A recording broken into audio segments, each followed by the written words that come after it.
when this whole started, when George Floyd first died, I remember watching that video for the first time and couldn't believe I was watching a man die on national television. And, you know, you're watching it and it's crazy, and then the whole movement begins.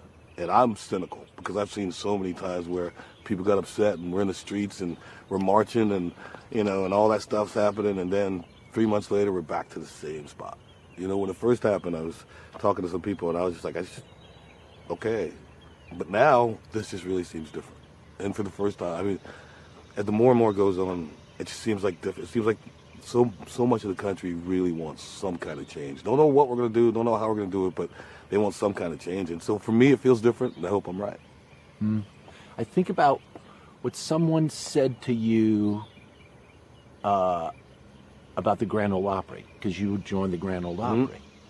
And there was a comment on Twitter like, "You don't belong here." Oh, yeah. That's some years ago already. When I first got in, yeah. At the same time, the country audience has welcomed you.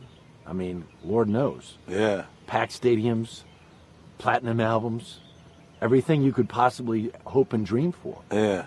Do you hope and dream that they will continue to follow you now? Absolutely. I mean, I hope my main core fans are just there for the music. You know, I don't put politics in my music. I don't come and, you know, preach to people. You know, I think this is a time where we need to talk. So I'm talking and doing things, but like, you know, if you don't like my music because I'm standing up, okay, don't come to my shows, don't buy my music. I'm gonna be fine with that. You know, I'm good.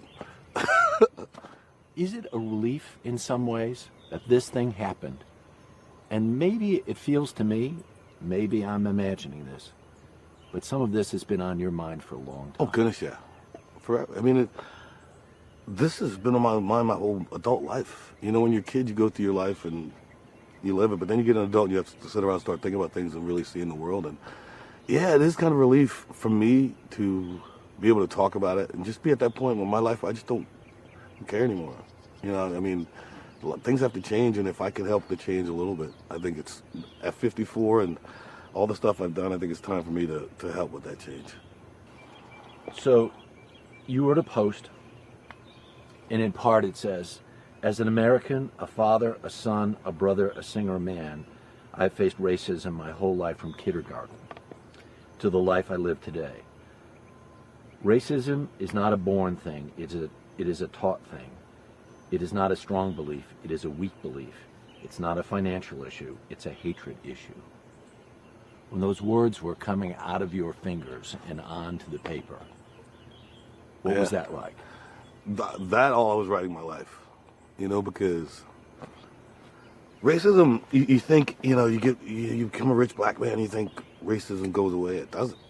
I mean, there's people that hate you more because you're rich, you know, and so for that whole thing, when I was writing that, I was just finally getting to say, look, this is what I always see it. This is my life. This is me coming from my perspective of what I see. And it's true. I mean, it's true. I mean, no kid is born racist. And then people think so, but no kid is born racist. That's something that you decide to teach them.